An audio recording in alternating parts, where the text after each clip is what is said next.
At 10:30 on Friday the 7th of April, we boarded a JetBlue flight and flew to Fort Lauderdale.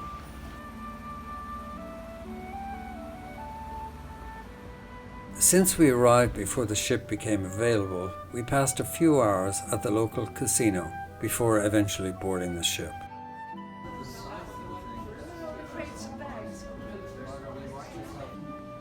We had a super quick look around our accommodations and the ship, and then a brief emergency drill, and the ship departed Fort Lauderdale about 4:30 on the 8th.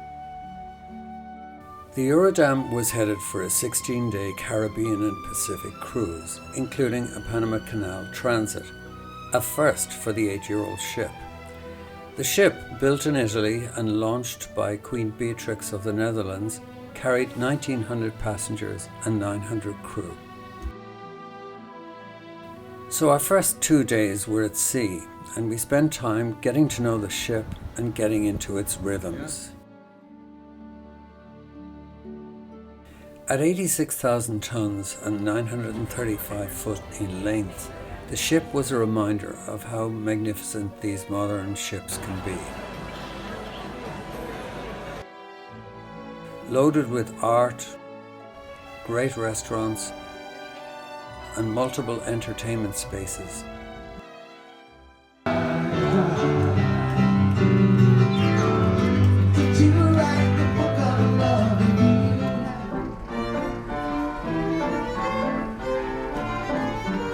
It's easy to see how people can be seduced by this style of holiday.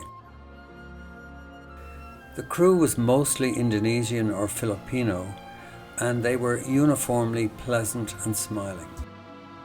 But before you knew it, we were in Aruba and taking the tour. Aruba is a small island, 20 miles long and 6 across, situated 18 miles north of the Venezuelan To the coast. left side, ladies and gentlemen, we can see the Royal Plaza Shopping Mall. It is part of the Kingdom of the Netherlands and has a population of just over 100,000. Originally colonized by Spain, it was purchased by Holland in 1636. The King of Holland appoints the governor of Aruba for 6 years. The per capita income of Aruba is amongst the highest in the Caribbean, driven by a successful tourist industry, which represents 3/4 of GDP. The island is flat, arid, and consistently warm.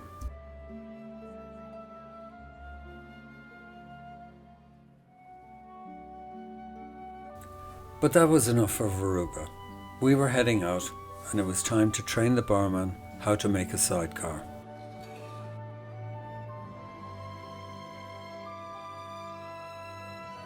Now we had another 2 days at sea, during which the partying continued and we studied the Panama Canal. But before you knew it, we were actually approaching it. The canal is a 48-mile-long waterway, employing locks at both ends to lift ships up to the level of the man-made Gatun Lake. The idea of a canal was first raised in 1534 by the King of Spain. Various abortive efforts followed, but the most serious was a French effort starting in 1881. That effort focused on a sea-level canal, but the French failure to master malaria led to 22,000 deaths and bankruptcy.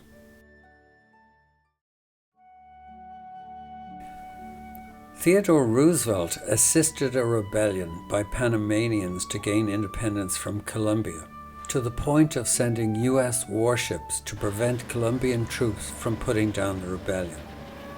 In 1904, the US purchased the French equipment and took a series of actions aimed at addressing the deadly diseases which had defeated the French. Despite these actions, a further 5,600 workers died during the US project.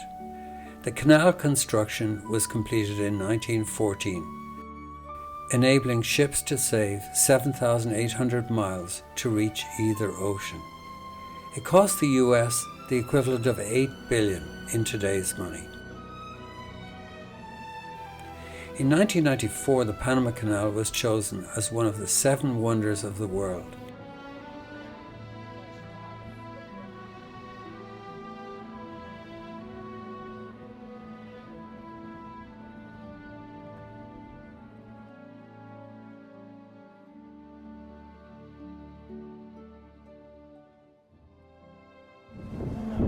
Nice shot. Nice shot. I have it all.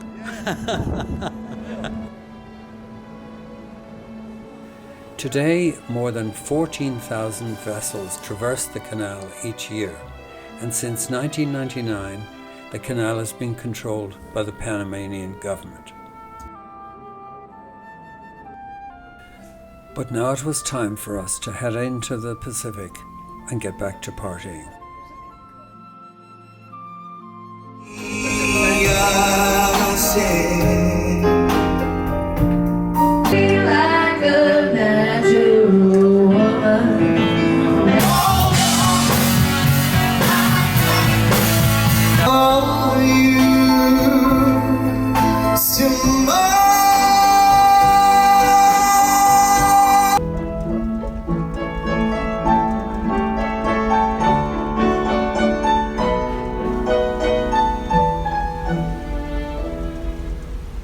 But all of a sudden, we were dealing with Costa Rican tugboats.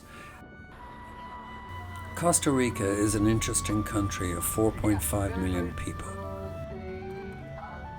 Like all the Latin American countries we visited, one cannot help but be struck by the poverty and poor living conditions. Cellulose.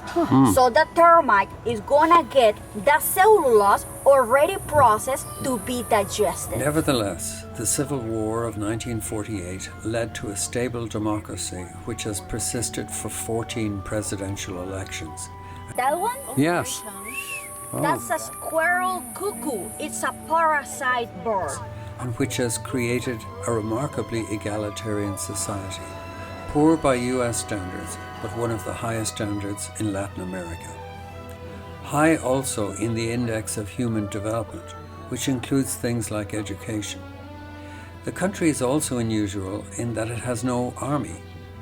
It's also notable for its remarkable standards of environmental progress, one of the highest in the world. But it was back to the ship and on to Nicaragua. Incidentally, the next day was Easter Sunday, so the day started with well-attended Mass in the large theatre.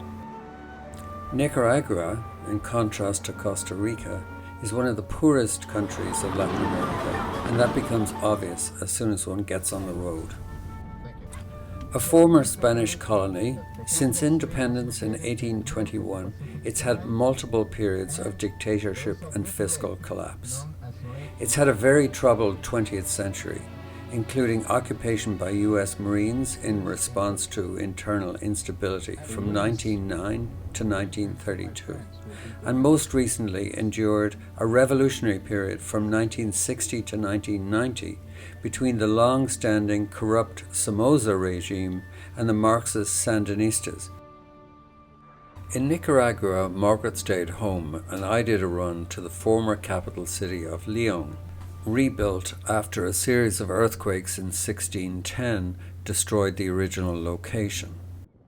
León is the intellectual center of Nicaragua and is loaded with Spanish colonial structures, including over 30 churches. I visited the Cathedral of the Assumption, the largest church in Central America and a World Heritage Site.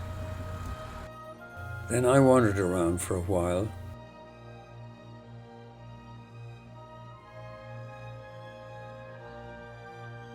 and later was very impressed at our bus driver's passing techniques. But it was the same poor housing that left the lasting impression on the way back to the boat.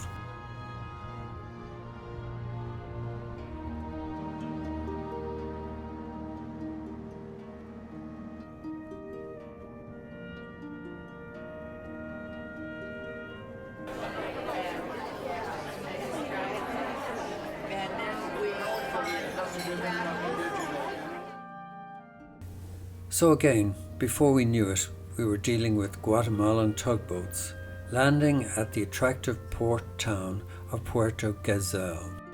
Guatemala is also a very poor country that has endured 2 centuries of turmoil, frequently assisted by mischief on the part of the US.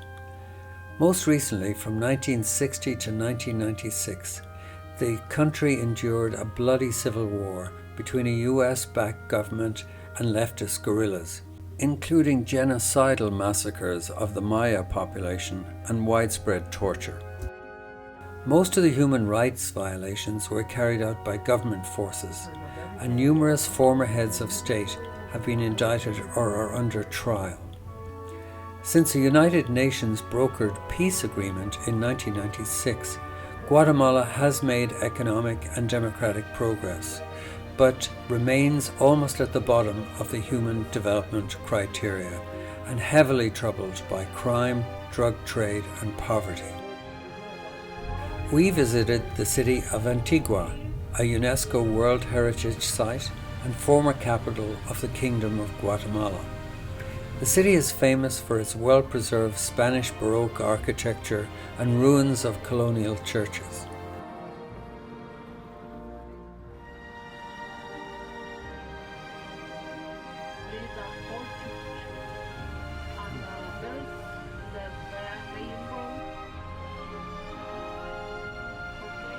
We also followed in the footsteps of Bill Clinton and visited the Jade Museum. Close your eyes. It's not about looking at the jade, it's about feeling the jade. People think jade is green, it comes from China. Finally, we did a little wandering around the attractive city in the 90-degree temperatures.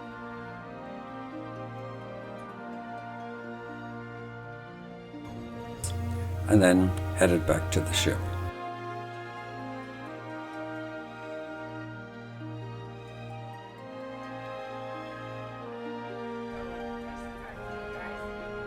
Now we entered the final phase, which consisted of 3 ports in Mexico. We'd done Mexico before, and these were generally tourist traps, so apart from short visits ashore, we were more ship engaged in the final phase.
We did do a submarine thing in Cabo San Lucas, which was quite enjoyable.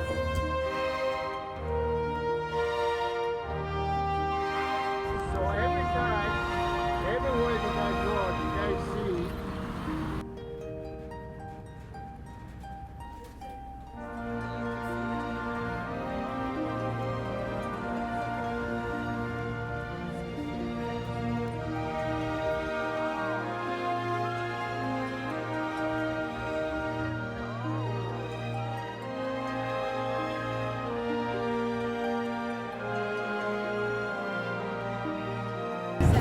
Oh my God! Move over, make room. Look at the lady. Look at the lady inside that boat. She's very scared. Yeah. But now, as the cruise wound down, the final 2 days into San Diego were consumed with an orgy of partying. I had mattresses by the time I went to sea. Try when the blood starts pumping. Out on the street, the traffic starts pumping. Folks like me on the job from night. And it was time to recall all those towel animals our room service had made for us. Let's go play.